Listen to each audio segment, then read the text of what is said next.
The ground truth in Ukraine looks a lot more like the stalemate of World War I than it does, say, the quick success of Desert Storm. And the Pentagon now says it could go on for a long, long time. The House just passed another $40 billion of aid for the Ukrainians.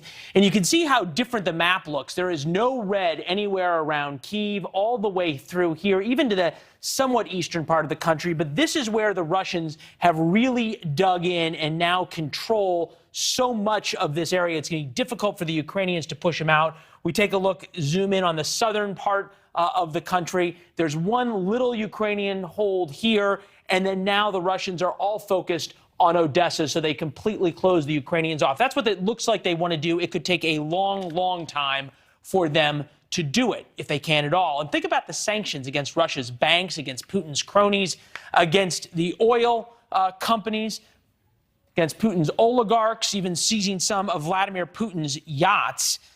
That didn't do much except give us fun stuff to talk about on TV.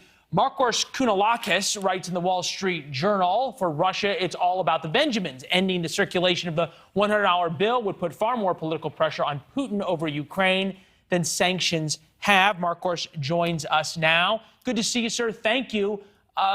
What's so special about the $100 bill? I thought they used the ruble. Well, first of all, what you're saying is exactly right, Leland. I mean, it's not the oligarchs who are getting hurt here, right? They lose a few baubles and maybe a few billions, but they're fine. The $100 bill, however, is one that is held by a majority of those who are out in the countryside. It is the currency that they use for their savings. And so if you're able to get rid of that $100 bill, you're able to hit your average Russian right where it hurts, which is in their pocketbook, in their wallet. And that should cause some cause for concern for Vladimir Putin if his people are suddenly feeling the heat of this horrific war. So in other words, what you're saying is if we stop printing the $100 bill, eventually they become a little more scarce, and now all of a sudden everybody living in the Russian countryside who has their life savings buried in their mattresses in $100 bills aren't going to be able to interact with the economy in Russia. Is that going to really happen that quickly, or is this more looking towards wars in the future? No, I think this should happen right now. In fact, we've discontinued large bills in the past, right? We used to have a $1,000 bill, a $500 bill. There used to be a $5,000 bill, but they were all gone and they were wiped out in 1969.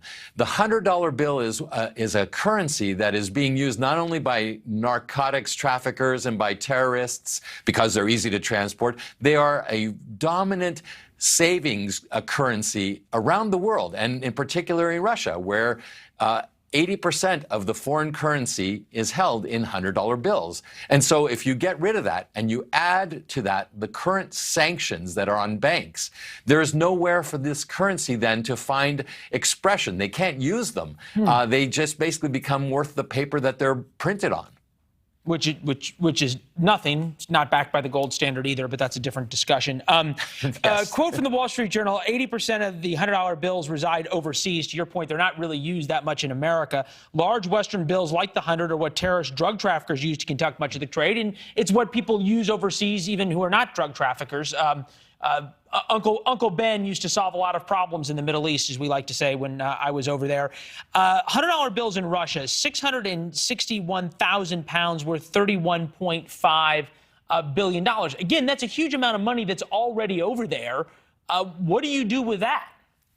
Well, I mean, essentially, you make it worthless because if the average Russian who's sitting in countryside or in a rural village has a few $100 bills, and that might be their life savings, they're unlikely to be able to get out of Russia and exchange those in a Western bank, which is not sanctioned. The rest of us who have some money in our pocket can go to the bank, deposit the money, exchange it for 20s.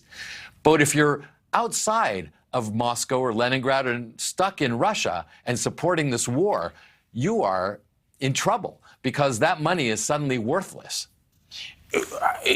Yeah, I understand where you're getting from. I'm wondering, though, in terms of if there's not a double whammy here against the Russians in terms of both more banking sanctions and the $100 bill, but why would they not just replace this with the €100 bill or the €200 bill?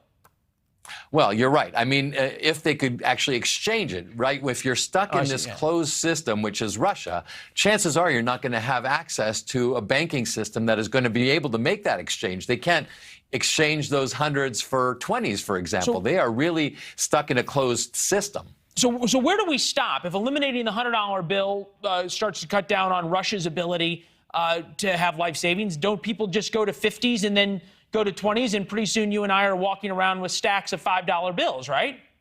Yeah, I mean, if that were the case, if they were able to exchange the money, I'm sure they would. But they won't be able to exchange the money, and that's the whole idea, is that Russia really is right now suffering those sanctions. And if we can get to the average Russian and make them understand the consequences of their leadership's actions in Ukraine, the killing of civilians, then, you know, they might be able to actually think about changing that leadership if that were possible. All right. Fascinating piece in the Journal. We really enjoyed it. Mark Horst, thank you very much. Good to see you. Good seeing you. Cheers. Cheers. Thanks for watching. Click the red subscribe button below so you can get more of NewsNation's fact-driven, unbiased coverage.